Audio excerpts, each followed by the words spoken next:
MA billing is a function of the Department of Human Services for the state of Minnesota. And essentially, what it does is by engaging in this process, the DHS reimburses school districts for health related services that are provided to special education students. There are lots of requirements, and we reference the information. All of it comes from the provider manual that's put out by the Department of Human Services. But there are reasons why we participate in MA billing. It's the law. We have to. There's a statute that requires us to participate. And then the revenue that we generate benefits students. We can buy different kinds of supplies, services for our kids. So the first thing we're going to do in this overview is just talk about the requirements for MA billing. Additionally, again, this is meant for case managers just to give you an overview of MA billing. You may or may not need to engage in this at this point in time, but at least you'll know where you can access the information and who you can reach out to if you do have questions. So there are requirements in order for a student to for a district to receive reimbursements through MA billing. The first requirement is that the student needs to be eligible. And every district has a process of it works up behind the scenes with a database from the Department of Human Services and then our database in SpEd forms. And so usually it's the due process clerk or due process or special education secretary who goes through a process at the start of each month and sends out emails of the students who are eligible. If a student that is on that list is a student that you case manage, then there are some additional things to just be aware of, and they may or may not require action from you. But that's the first step, is making sure that we have a process to determine who is eligible. The second requirement is then that the student needs to be receiving a billable service, and we'll get into which services are considered billable in just a moment. With that service, then an ICD-10 code needs to be assigned. There needs to be documentation of the service, which includes start and end times. And then we need to have parental consent. So if all 5 of those things are met, then the district can collect reimbursement on the services provided to the student. You might often hear people saying we track information on students even if we don't have parental consent. And that is true. The reason that we do that is because we have to, as it's another requirement of this big process from DHS. And then also, if at some point, everything is met, the student is eligible, they're getting a billable service, we have the service documented. If we get parental consent at any point in the future, we can back bill for those services. So it can generate additional revenue by keeping track of that information. There's a flow chart here that kind of talks through the process from when a student may kind of get captured and this process needs to be initiated all the way until when the district receives reimbursement. I'm not going to talk through this in detail, but it does explain the process in more detail here. So as I mentioned before, the eligibility process takes place in the school district behind the scenes. And so what you as a case manager should make sure that you're receiving is an email or some type of communication each month that shows the students who are eligible for MA. And this changes frequently. It's kind of it's a benefit based on need and some documentation that families provide to the state of Minnesota. And so it can change. Kids can come off and come back on the lists. So if you aren't receiving those lists to determine who is eligible, you want to make sure to check with your due process secretary or your special education secretary for your district, and maybe even let your special services supervisor know if it's something that you haven't really ever seen. So if a student on your caseload is eligible, so they're on that list, and you're kind of wondering, well, what's kind of the next step in this process? What we need to kind of determine next is just because they're eligible doesn't mean we need to complete MA billing. They need to receive a service that's billable. And so as you'll see, there are 8 different services that are considered billable through this process. I'm not going to go over every single one in detail, but I am going to highlight the most commonly seen in schools and the ones that a case manager would most likely have some interaction with. One of the most common services that we bill for has to do with personal care assistance. Personal care assistance is a term used by the Department of Human Services, and in the schools, those are typically paraprofessionals. It is for this reason that when paras are hired, we also have them complete the PCA exam so that they can become a qualified PCA, and then they can perform these services and we can submit for MA billing reimbursement. So when we talk about personal care assistance, we can talk about a couple of different things. Again, the most common are activities of daily living. And so you can see those are activities related to eating, toileting, grooming, dressing, bathing, transferring, mobility, and positioning. The other activities related to PCA services are health-related tasks. And so those are kind of similar to ADLs, but a little bit more specific to students with different health needs. The final area of PCA services has to do with intervening with level 1 behavior. And some clarification here. In the past, there was some confusion around if a student engages in self-injurious behavior, physical aggression, destruction of property, and they have a one-to-one para assigned throughout the course of the day, there was confusion that, well, then we can do MA billing for that para's time. And in actuality, we can't. When it comes to level 1 behaviors, it really is when the behaviors are actually being exhibited and we need additional people or a person to intervene to diminish those behaviors. So those are that's just a kind of a very quick summary of those PCA type services as they relate to MA billing. Here are some examples just of things that are not billable and not covered. Just when students aren't staying on task, they're not listening, they're speaking out of turn, again, those aren't things that we can necessarily bill for. Very clearly, they're things that paraprofessionals help out with frequently, but it wouldn't qualify as something that could be billed through MA.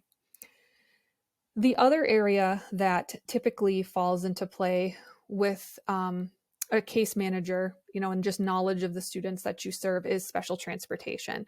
And so this has to do with, again, students who receive support via transportation. And it's not just as simple as they have special transportation checked in their IEP. Again, it's kind of this Department of Human Services criteria meets special education, where a lot of times we use the same words, but they mean different things. So this is an example of one of those. So in order for special transportation to be billable through MA, we need to have two things. Number one, the student has to have a special adaptation on transportation. So that could be a wheelchair lift, a harness, or it could be an aide, a nurse, or a PCA. So if a student maybe has special transportation in their IEP, but they don't have a special adaptation or require additional adult assistance, right away, that would not be considered a billable service. If, however, they do, the student also has to be transported to another MA billable service on the same day. And sign language interpreter is not considered one of the services that would be billable. So for example, if a student is on special transportation through their IEP and they have a paraprofessional that is providing some PCA services, such as maybe some support. Let me think of an example up here. Some support with transferring the student or positioning the student while they're on transportation, or they have a nurse that's assigned to them on the bus. And then when they come to school, they receive speech and language services on Tuesdays and Thursdays. The transportation on Tuesdays and Thursdays would be considered billable, but the special transportation on Monday, Wednesday, and Friday would not, because they aren't receiving a billable service on Monday, Wednesday, or Friday. Additionally, if a student has special transportation checked on their IEP, but they don't have a special adaptation or an aide, a nurse, or a PCA, and it also can't be the driver, they come to school for speech language services on Tuesday and Thursday, none of those transportation to or from school would count because they don't have that special adaptation or that additional adult support. Speech pathology and audiology are also covered services, as are PT and OT and nursing services as well. But a lot of times that's not really something that a case manager would have a whole lot to do with. That's kind of a specialized area that would be specific to those professionals. And that's like another level of training with regard to assigning ICD-10 codes and logging and those kinds of things. So just a general kind of overview of this section. These are the services that are considered billable, and the ones that are the most common that a case manager would have some interface with and might need to do some type of documentation with would be PCA services, including activities of daily living, special transportation, and then potentially nursing services. But there, for all of these other ones, including nursing services, there would be additional professionals involved. So if the student then is eligible for MA and they're receiving a billable service, then an ICD-10 code needs to be assigned. Case managers are not part of assigning ICD-10 codes. So again, it's about having a level of awareness of what the student is receiving and whether or not it's considered billable. But typically it would be a school psychologist, a nurse, an occupational therapist, a speech language pathologist. Those types of professionals would be the ones that could assign. They're able to assign ICD-10 codes, but a case manager isn't. And that's kind of a separate training on kind of how to do that and what that means. So this next section here talks about service documentation. And so this is where case managers can sometimes get involved just because the students are under their care or their purview, meaning like they're in their classroom and they're kind of managing the schedule where the students are going during the course of the day. So eventually the services get logged through the SpEd forms database and they get submitted to the Department of Human Services. But before they can be entered into SpEd forms, we need to have documentation of the services that are actually being provided. So there's a couple of different levels of documenting service. The one I'm going to talk about now has to do with what a case manager would do. And that would essentially be kind of keeping track of those components in the classroom. Before I get to that, though, we're going to talk specifically about PCA plans of care. And so what this is a description of what the medically necessary service that a student needs during the school day. And usually it is developed by the person that's supervising the PCA service. So as a teacher would be considered the person who is supervising to some extent, and then it would likely fall under either like occupational therapy, physical therapy, or like nursing services. And so these PCA plans of care really need to be developed at any point in time that an MA eligible student begins receiving a billable service that is related to PCA services.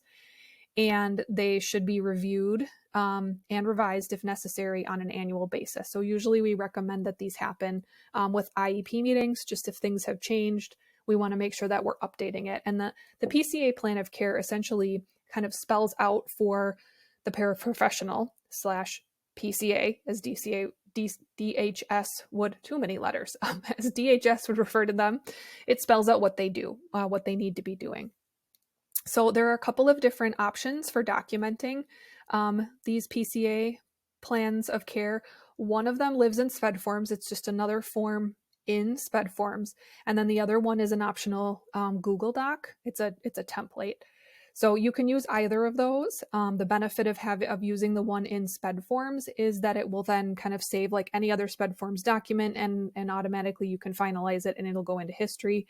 The downside of a Google Doc is that you need to add the extra step of uploading it into history. So we make sure that we have record of it. Additionally, if if a student doesn't need PCA services, but they do have those level 1 behaviors, then you can use the behavior support plan, the BSP, can be used as the PCA plan of care. So you don't have to write something separate and use this template, which is really kind of more for activities of daily living and nursing type services if it's related to behavior. So you can utilize the behavior support plan. Okay, so that's one form of documentation. So we are in the section, just to kind of remind us again, and myself, we're in this section around service documentation. So number one, we need to have a plan, either a plan of care or a behavior support plan. And then the second thing is that we need to make sure that we're logging our services. And again, this isn't the logging in SpEd forms. This is just making sure we have documentation that the services existed, that they're kind of being provided in that school setting. And then these types of logs that I'll get into in just a second would then transfer, that information would transfer into SpEd forms, and those would actually be what we bill for through MA. So there's two different ways that you can log. There's what we call continuous logging, which is like in the moment, minute by minute, the face-to-face time that is spent with the student, either through the plan of care or through the behavior support plan that's provided each day. So a lot of times in like our Setting 4 programs where students, might go a very long period of time, but then without any kind of need for like a level 1 behavior intervention. And then they have a really big behavior where they need that level 1 support. This is typically what we recommend, because you're going to have to kind of like, as it happens, as that additional support is being provided, you're going to need to kind of put the start time and the end time here. A time study is another way that we can document these services. And this is more recommended for kiddos like in an alternative learning program or students with nursing services, any kind of a service that's provided pretty much on a regular schedule or like throughout the course of their day. And so what we do here is we engage in a 10-day time study. And we figure out the average amount of time per day for the specific PCA or nursing types of tasks. And there are different documents that you can use here. They're both compliant with the requirements from the Department of Health and Human Services. And I'll just open one so we can just take a look at it quickly. And so essentially, it's 5 days worth of information. We have a start time and an end time. And then you can see listed here are those activities of daily living or some different health related activities, and then potentially even, the level 1 behaviors. And so we'd have to do this twice because we need to have 10 days. And then we need to make sure that we have start times and end times. And so once you complete this information, I was like, where is the backside? There is a backside to the document. And oh, look at that. It actually is the other 5 days. And then there needs to be names of all the PCAs or the paraprofessionals who worked with the student and their signatures. And then little detail, but it really matters. Any document you're using for time study has to have this statement on there that it's a crime to provide false information. So both of the documents that are linked on the Case Manager Resources website are compliant with everything that we need for DHS. So you can feel comfortable using either of those. So once that time study is filled out, then it would go to whomever does the MA billing for your building. Sometimes that is a secretary or another individual in the building who this is just part of their duties. Other times it could be your district special education due process clerk or special education secretary. It kind of just depends on how your district sets up that structure. But essentially this information would need to go to them, and then they get trained on how to enter all of that into SpEd forms on a regular basis. So the next the next portions here have to do with special transportation and nursing services. So I'm not going to spend a whole lot of time on those because I think we talked about them up in the front. The last part here has to do with parental consent.